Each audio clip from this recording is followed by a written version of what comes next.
Wonderful to be back here speaking at the Mentor Library. I did retire about 3 years ago, and I've been back a number of times to talk about Cleveland Indians baseball, but this is the first time I'm back to talk about the Civil War, which is terrific. I kind of shift focus a bit, but talking about the war again is something that's something I really enjoy doing. And today, of course, we'll talk about the Battle of Franklin, Tennessee. This took place on November 30th of 1864.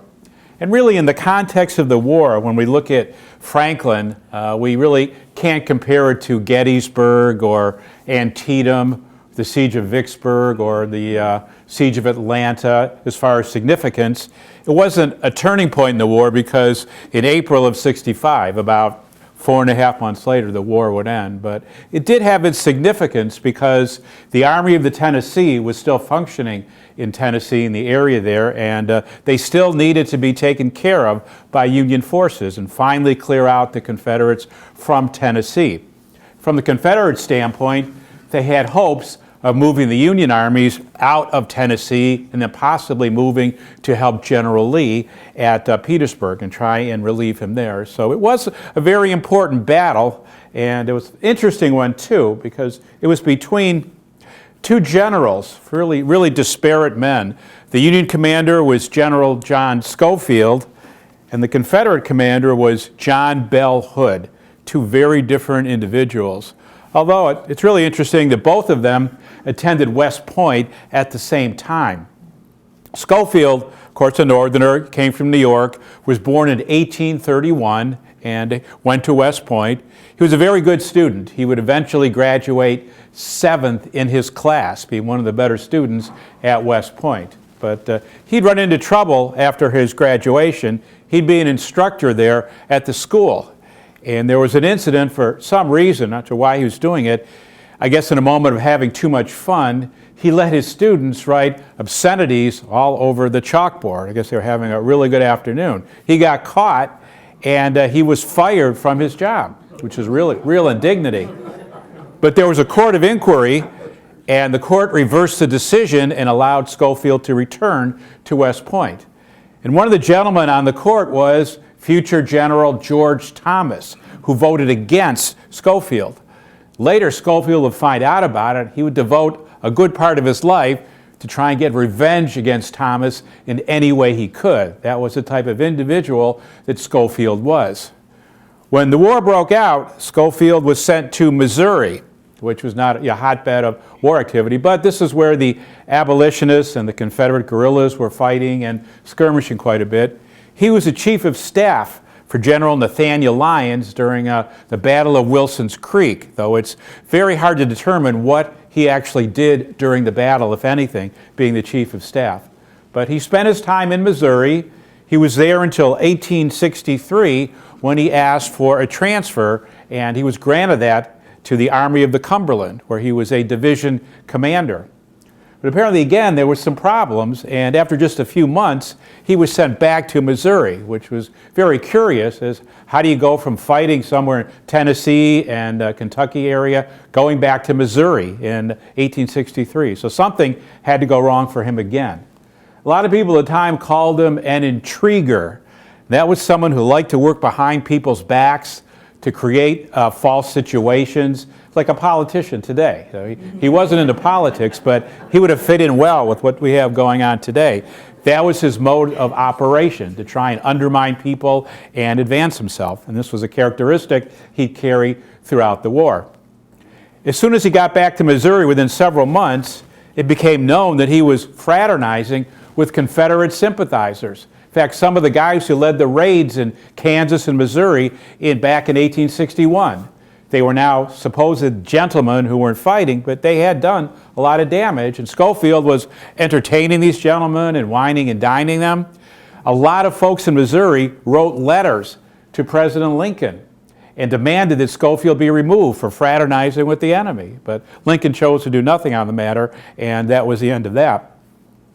Later that year, Schofield wrote to General Sherman asking for another command. He'd run into trouble with the overall commander in Missouri, General Samuel Curtis. Once again, there were issues. And Sherman apparently liked Schofield for some reason, and he gave him command of the Army of Ohio, which is a very good command. And I like to say that that command probably should have been under Major General James A. Garfield, but he decided to leave the Army, of course, and go to Washington, and we know eventually what would happen with him. But Schofield got that command, and one of the first assignments he got was in the Battle of Atlanta and the siege of the city. It was his job to destroy a key railroad and rip up the tracks. And again, for some reasons unknown, he failed to do it.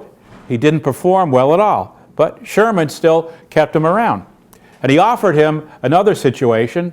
He could join Sherman on the march to the sea with the Army of the Ohio, or he could link up with General Thomas, who was in Nashville. And Schofield, obviously looking to cause trouble, asked for the command of the Army of Ohio to keep it and to go to Tennessee and link up with General Thomas, where he was prepared to do all kinds of nasty things. So that request was granted, and Schofield would hook up with Thomas for some really awful results, as we'll talk about later. Now, General Hood, as I mentioned, a totally different individual. This guy was a born fighter. This was a guy meant to be in the Army. He was at West Point the same time as Schofield. He came from Kentucky. And unlike Schofield, he was not a good student. He would graduate 44th out of a class of 47. So he nearly actually was expelled on several occasions. He was the guy that would run up demerits, like people like General Custer. I believe the limit was 200. He'd always be in the 190s, be one step away from being expelled, but somehow he'd manage to finish the semester or the year and start over again, and then build up the demerits again. In spite of not being a good student, he was able to graduate, and he took a place in the artillery under General Thomas. And it was there that Hood saw his first fighting. This was down in Florida, fighting the Seminole tribe down there, the Seminoles. And he got his first taste of action and his first wound, the first of many. He took an arrow right through his hand, which was really very grotesque before he had to be removed. But he would unfortunately have a lot of injuries as he went along, but it didn't deter him. He wanted to fight, and that seemed to be what he was born for. He would be in the Army immediately, of course. In 1861, he'd have a command out of Texas. He would rise up the Confederate ranks because he could organize his men, and he would fight. But think about him, though. He wasn't, as we said, he graduated 44th out of 47 men. A lot of people would say about him at the time, General Hood had the heart of a lion, but a head of wood. And fortunately, and that would get him into a lot of difficult situations. He, in the early war, like Lee and Jackson and the others, he believed in strong frontal assaults. Get the men together, get their bayonets fixed, give the rebel yell, and charge the Union position, and almost every time would succeed no matter what. As the war changed and evolved a little bit, Hood didn't. Every battle he fought, it was always charging up the center, holding your saber, waving your hat, and charging the enemy. And this would cost him at Gettysburg, where he was on Pickett's charge, and there he was right in the middle of it. He got his arm shot, severely wounded. He lost the use of his left arm. It just hung by his side, couldn't use it. But you would think, that was cause enough to retire from the Army. But Hood recovered, came back to the Army, and he was fighting at Chickamauga, once again one of the big battles in Tennessee, and another charge in the center there, which was successful, but Hood was shot in the leg, shot right off his horse, had to have his leg amputated. So you think, he has an arm that's useless, he's already lost a leg, he has done his duty, really. He has done everything he could for the Confederacy. It was time to take a desk job in Richmond and work for the people there. But Hood refused. Hood wanted to keep fighting. And he would ride his horse again, though he had to be strapped into the saddle, and he had to have an orderly ride with him because he couldn't get up or down by himself. But he would do it. He would continue fighting. He was absolutely fearless. But the tide of the war had changed now as we were going into 1864, and things were quite different. And another problem that General Hood had, he was in constant pain. From the arm and losing the leg and all the surgical techniques then were nil, he was always hurting. So he had doctors with him, and usually they would give him doses of laudanum to ease the pain, and that would come back to haunt him a little while later. General George Thomas had the overall command in Nashville. He had about 60,000 soldiers that were split up around the state, where the Army of Ohio under Schofield had somewhere around 25,000, but the overall commander was Thomas, who was a Virginian, one of the few Southerners to stay in the Union Army and be loyal throughout. Even though his family would disown him and never speak to him again, he still was very loyal to the North. Proved to be one of the best generals we had in the Union Army. He would never lose a battle during the entire course of the war. Really one of the great generals who would die a very early death, unfortunately, in 1870. Now, at the time that Hood took command of the Army of the Tennessee, the Battle of Atlanta was still continuing. We'll see around areas around here. There was a lot of fighting in Georgia and Alabama around this point here. The Army of the Ohio was somewhere in this vicinity. Here is Schofield, and Thomas was up here around Nashville. Now, of course, Hood was in command at Atlanta, made a lot of foolish moves, a lot of frontal assaults, got a lot of men killed, but he was still allowed to keep his command. And his idea was now, after Atlanta was lost, to come this way and find the Union Army and try and cut off Schofield before he could reach Thomas. He believed, though he only had somewhere around 29,000 men, he could somehow get ahead of General Schofield, force him to fight in an area here before he could get to Thomas. He believed he could defeat Schofield, and then he would take his army up to Kentucky, go through the Cumberland Gap. He would recruit thousands of volunteers from who knows where. Oh, wait, you got the black. Where he would get those recruits from. Then he would march through Ohio, cause problems there, then go on to Petersburg and free up General Lee. And that was his plan of action. Now, to make that happen was nearly impossible. It probably was impossible, but Hood believed he could do it. With less troops, less supplies, he could pull off this miracle and go ahead with it. So now we'd have the fighting between Hood and Schofield, and we have one general in Schofield that really hasn't seen much action at all. And we're already in November of '64, and Hood, a very hardened fighter with a very tough army left, the Army of the Tennessee. So the goings would be very interesting to see the results. Now, Schofield was trying, as I said, was trying to link up with General Thomas, and he would head up north to get to Nashville. Now, on the route there at Spring Hill, somehow Hood was able to get his army ahead of General Schofield. This has been going on back and forth. They've been skirmishing all the way up Tennessee. The head of the column at Schofield's army was General Jacob Cox from Ohio, a political general, but a very good one, a very good fighter, and a good friend of General Garfield's. They were in the state legislature together in Ohio, and Cox turned out to be a very able general.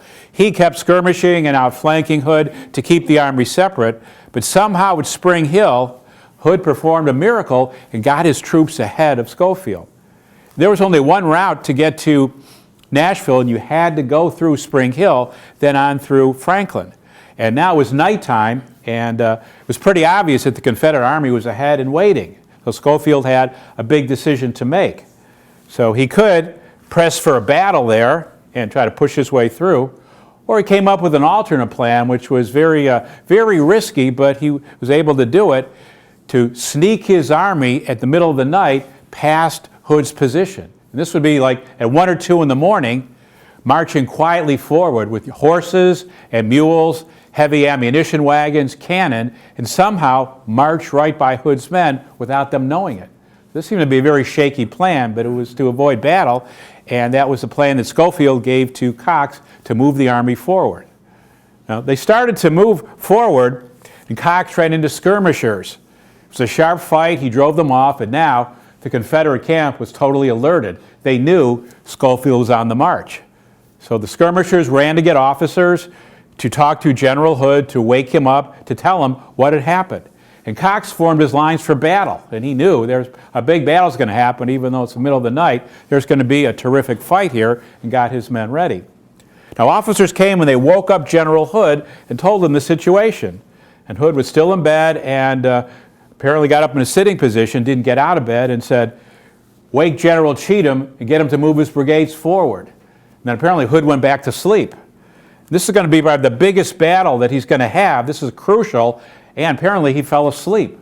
And somehow the word didn't get to General Cheatham. Well, Cheatham would claim that. The rest of the war, to the rest of their lives, they would argue about that Hood maintaining that he told Cheatham to get his men ready and fight, and Cheatham would deny it, saying no one woke him up, no one said anything. And amazingly, Schofield was able to march his entire army past the Confederate position to Franklin. And some of the soldiers would say as they marched, they could see the Confederate campfires. They could make out all the tents. They were a half-mile apart, but nothing happened, no activity whatsoever. It was something short of a miracle that they did that. Some years ago when I was researching this, probably about 4 years ago, I came across an article in the 1964 Civil War Times on the 100th anniversary of the Battle of Franklin. And the author maintains that what likely happened was that Hood had fallen off his horse that day, probably for the 100th time. It was very difficult for him to ride in the saddle. And he injured himself, not terribly, but he was in a lot of pain. So it was time to retire for the night. His doctors gave him quite a bit of laudanum so he could sleep. So it probably happened when they woke Hood, he could barely understand what was going on. He was out of it. He was totally drugged. He was able to mumble about, get Cheatham going, and fell back asleep. And that was it. Had he been able to wake up, I'm sure the fighter that he was, he would have got dressed, got everybody up, and the fight would have been on. But he went back to sleep and couldn't wake up until the late morning. And that's very likely what happened. So a fabulous opportunity was lost for Hood and the Confederate Army. So now the Union forces are able to reach Franklin untouched. And they start building all kinds of trenches and reinforcements, throwing up earthworks. Jacob Cox there is supervising everything. He's the guy that's really in charge at Franklin. So the men dug trenches all around the city in a U shape, so they would have the center and the right and left of the line. And the men also are really advanced now. They cut down a lot of trees, shaped them into logs, put them on the top of the trenches and laid them down, and poked 3- and 4-inch holes in the wood and put their muskets through them so they could see. So they were completely covered. You couldn't even see them. They were practically invisible. And they were ready for Hood and whatever he was planning to do. They had their cavalry on either flank, so they were well entrenched and ready for battle.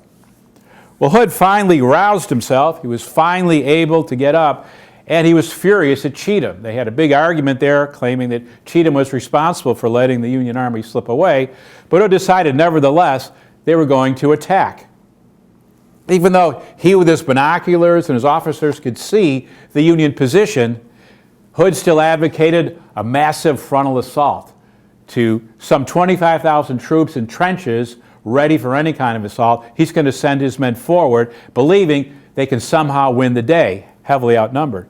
Now they're going to have to cross 2 miles of terrain in the open before they even get to the Union position. And again, for some reason, Hood decides not to use his artillery. Generally, you'd start your artillery firing at the position at least a half an hour before the battle, but he didn't do it at all to try and soften up the Union position and poke some holes in the lines. His cavalry was all against it. General Nathan Bedford Forrest was still attached to the Army of the Tennessee, and he argued with Hood about not doing a frontal assault. It was suicide. And Forrest maintained he could take his cavalry and brigade or two, try and circle around to the right, maybe break one of the flanks there and break through, then Hood's army could then advance, which was a much better idea. But Hood, absolutely not, decided to send much of his army forward and directly in the Union position. He still believed his men could carry the day with their rebel yell and bayonets fixed. No Union line could stand that. But went ahead they did, and they charged the Union line.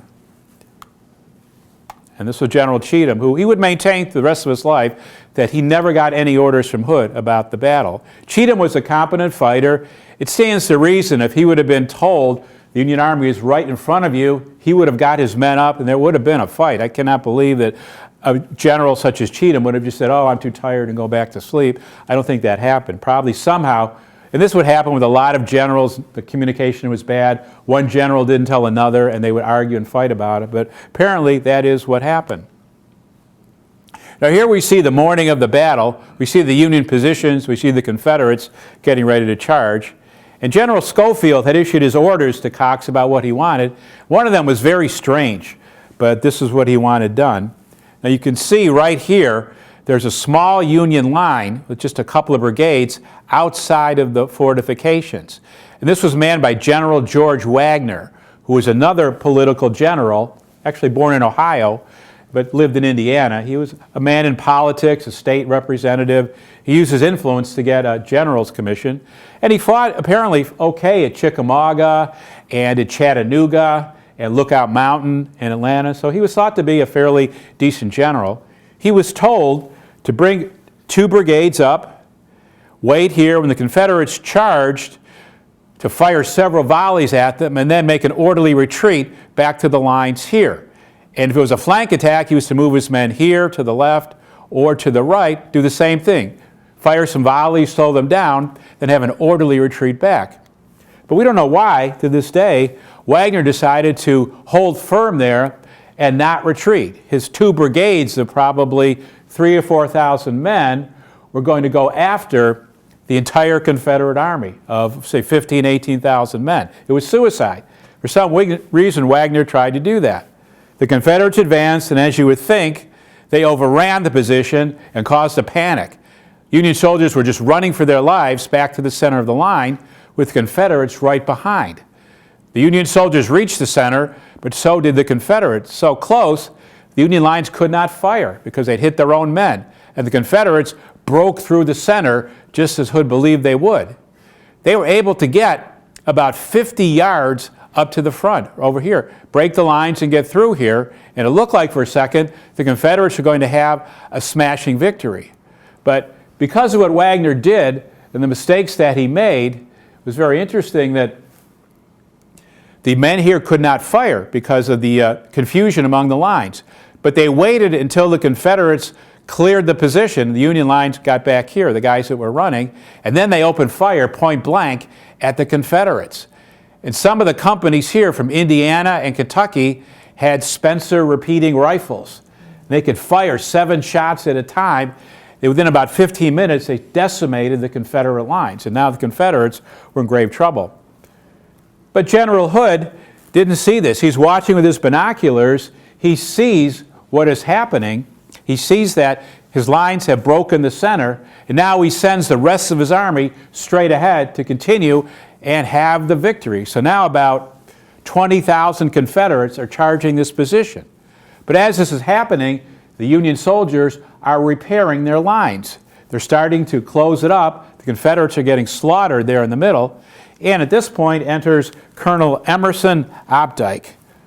Oops, I did it again. I'm sorry. You see a closer view there. It's kind of blurry, but this is where the Confederates are charging, and they have their momentary success right here. There's a breach in the line, but this is about as far as they will get. General Opdyke has 125th Ohio, which is called Opdyke's Tigers. He is another general who had no experience before the war, but he was a tremendous fighter. A very difficult guy to get along with, very, very tough. He would ride his men hard, but they were a very good fighting outfit. And Opdyke was in the rear with his several brigades. Now, he was told by General Cox to go out and support Wagner's men before the battle. But Opdyke knew this was a foolish order, that what would go wrong, they couldn't possibly hold off the Confederates. He refused the order, which got General Schofield obviously very upset, but he knew that that was fatal, and he didn't want to get his men killed. But as the Confederates were coming through the breach, Opdyke was ready. He saw what was happening. He got on his horse, waved his hat, got his men organized, and they charged the center with fresh troops. And now the Confederates who had broken through, they're being fired on from the left and right flanks, and now from the center, here comes several thousand Union troops firing as they're running. The Confederates are nearly trapped. The only thing they can do is try and turn around and get out, which is almost impossible. And as this is happening, the main part of the Confederate army is now coming up to the center, and they're stuck there, and the casualties are happening by the minute. Guys are just getting slaughtered right and left. When the battle is over, 14 Confederate generals will be killed, including General Cleburne, Patrick Cleburne, was one of the best generals still out in the field, an excellent commander who tried to stop Hood from this attack. He will be shot and killed with 13 others. 53 regimental commanders from the Confederacy will be shot and killed as well. So this is just an absolute horror, what is happening in the center. Now Hood realizes the attack is stopped, the men are running back, they're being cut down right and left. Before the battle is finished, 6,200 Confederate casualties will happen as compared to 2,300 from the Union Army. So the Army of the Tennessee is not destroyed, but it is seriously hurt there. As some historians will say, General Hood wounded the army at Franklin and he killed it at Nashville. And that's pretty much the case. He really wrecked his army. As the men are retreating right and left, and things are very, very awful. The next morning, General Cox asked permission from General Schofield if he can counterattack the Confederate position. And Cox has fresh troops, a very good fighter. This would happen a lot of times during the war, that after a huge battle like Gettysburg the next morning, everyone's trying to regroup, there's always some fresh troops that can counterattack. But usually the general in charge is satisfied with what's happened and they say no. In this case, Schofield was elated. He had a big victory. He didn't care about anything else, so he told Cox, no, do not make a counterattack. Had Cox done this, he probably would have destroyed the Confederate armies. They were in an absolute mess. Guys were starting to desert. Things were just a chaos there, but the attack did not occur. And during this entire fight, General Schofield was 2 miles from the battlefield up north. He did not appear on the field at any time, did not direct any of the fighting, but yet he took credit for this entire victory. And he'd be firing off telegrams to everybody in Washington. He'd be writing letters about his great victory, what he had done, how wonderful that he was. But really, it was his men and his generals, people like Cox and Jack Casement from Painesville, a local guy who was holding the right flank there. These were the guys that really held the Union position and won the day. But the credit would go to Schofield, and he would get greater laurels for what had happened there. Hey. Stop doing this. There's Jack Casement, a real good fighter there. Another tough guy, very strong, but able to control his men, and he was responsible for a lot of the success at Franklin. We see in the aftermath, we see a lot of gravestones there, and these were done on the property of one of the plantations nearby. Approximately 2,000 or 3,000 Confederates are buried there, where they still remain today. It was just an awful thing when the word got to Richmond that Hood had lost over 6,000 men. Everybody there was furious. That's not what they wanted. But Hood once again believed his frontal assaults would carry the day, and unfortunately they did not, and he would suffer the consequences. You see the battlefield, how it looks today. There's probably about, I believe, 27 acres preserved, and the Civil War Trust is trying to get more acreage for there, but part of the battlefield remains, along with several of the houses. There's a mill and 2 very fine houses that wounded were put into and taken care of that still remain today. I understand that many people go to Franklin to see what the battle was like and what happened there. At the end of the battle, there was a lot of people to say. There was a Confederate soldier named Sam Watkins who would keep a diary and write about the war, about what he had seen. And he would write in his diary, and I wanted to read this, after the charge at the center, "My flesh trembles and creeps and crawls when I think of it today. My heart almost ceases to beat at the horrid recollection." Jacob Cox would write later about it, and this is very, very telling what he wrote here. Hood had more men killed at Franklin than died on one side in some of the great conflicts of the war.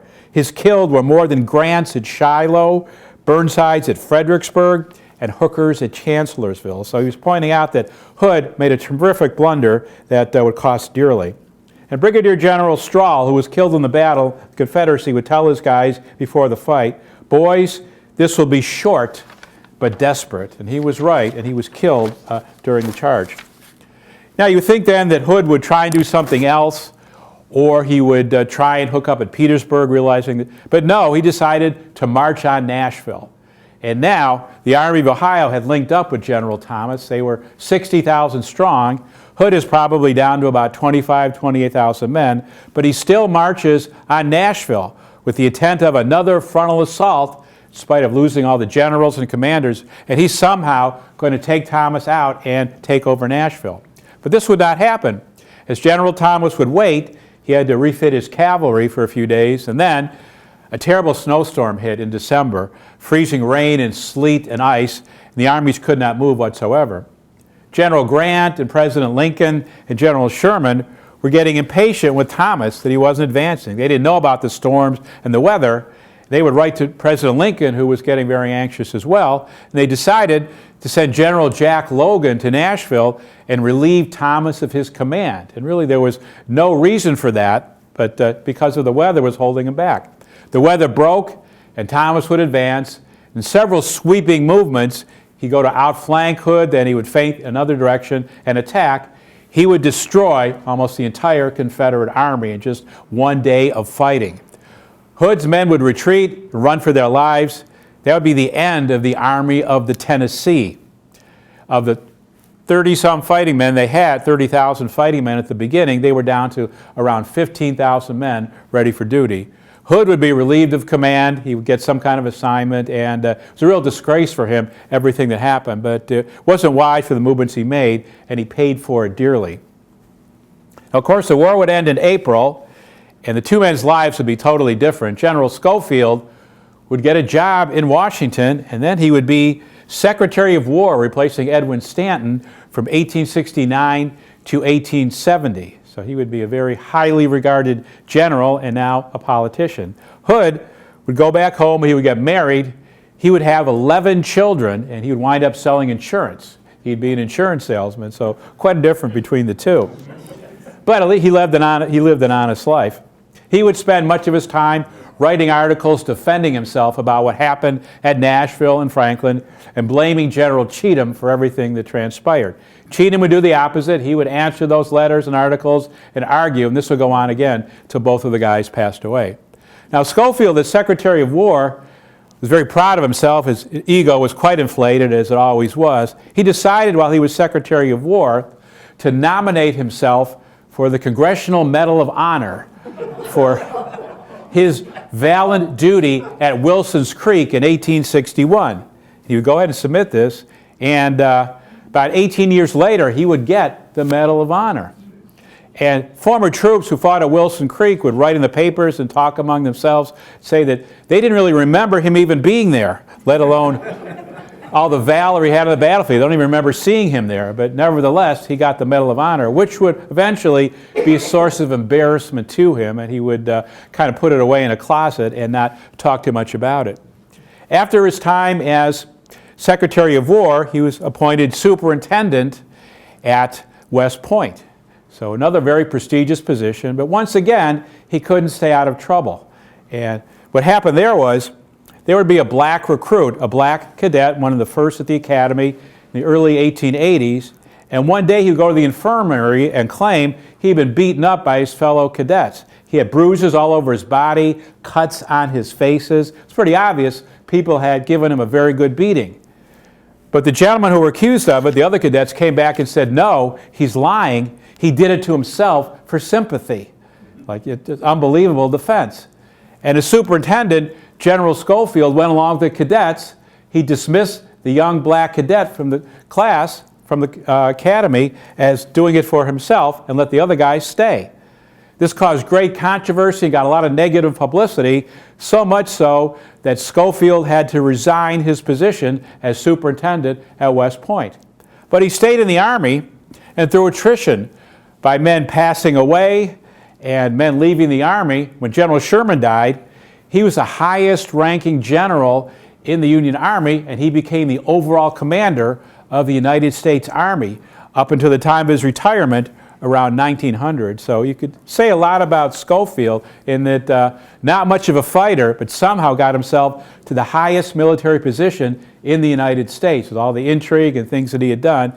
And he died, incredibly successful man, though the people in the know would know it was really something else. He was really not what he seemed to be. General Hood, on the other hand, sold his insurance and tried to provide for his 11 children, which was very difficult, making a living in the South after the war. He moved to Louisiana, where he sold a number of insurance policies, and there he wrote his memoirs. And again, he wrote criticizing General Cheatham for all the disasters he had at Nashville and at Franklin. He was still writing things and doing some other things when he caught yellow fever. There was an epidemic in Louisiana. He died in 1879. His wife would die. One of his children would pass away. It would leave 10 orphans who then wound up being scattered all around the South, going to different homes, and the entire family being broken up. So it was a very, very sad ending for General Hood and his family for all the things he had accomplished or tried to accomplish during his career. I should say he was a very good division commander and corps commander because when given orders, he could carry them out very, very well. but on his own, it was something else. His ideas were not very well thought out. As a commander, he had his difficulties. But as a brigadier and a corps commander, he was actually very good at what he did, and that's why he was able to reach the positions that he did. As far as General Thomas, he was home and staying in the Army. In 1870 was when General Schofield decided to write some scathing letters in an article in a newspaper that would be published, really criticizing Thomas and claiming he was a very poor general. And it was General Schofield who was responsible for Nashville and for Franklin, and that Thomas was a very poor general. Well, word got back to Thomas, of course, in 1870. He was enraged by this. He was very, very angry about everything that he heard, and he sat down to write a letter defending himself to a newspaper and to counter everything that General Schofield said. And before he finished the letter, he suffered a stroke, and he would die shortly thereafter. And his friends and other generals would say it was the attacks from General Schofield that brought on the stroke, and that's the reason why he died. They would blame Schofield for Thomas's death for many, many years. Now, these two generals were an example kind of the Civil War, kind of in a microcosm, if you will, of a good general, really, and a bad general, or you could say maybe competent generals. But that's the way it happened, unfortunately, is back in late 1860s, Congressman Garfield had talked a lot about he would like to see General Thomas nominated for president for the Republican Party and run. He believed Thomas would make a very fine president, but his early death preceded that, and that was not to be. So that's the Battle of Franklin.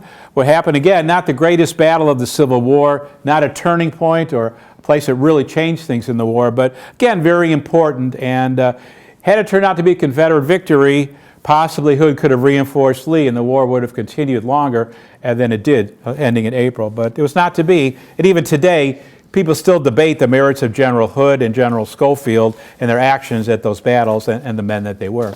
I want to thank everybody for coming. I hope you enjoyed it. And remember, next month, final one for the year. Thank you.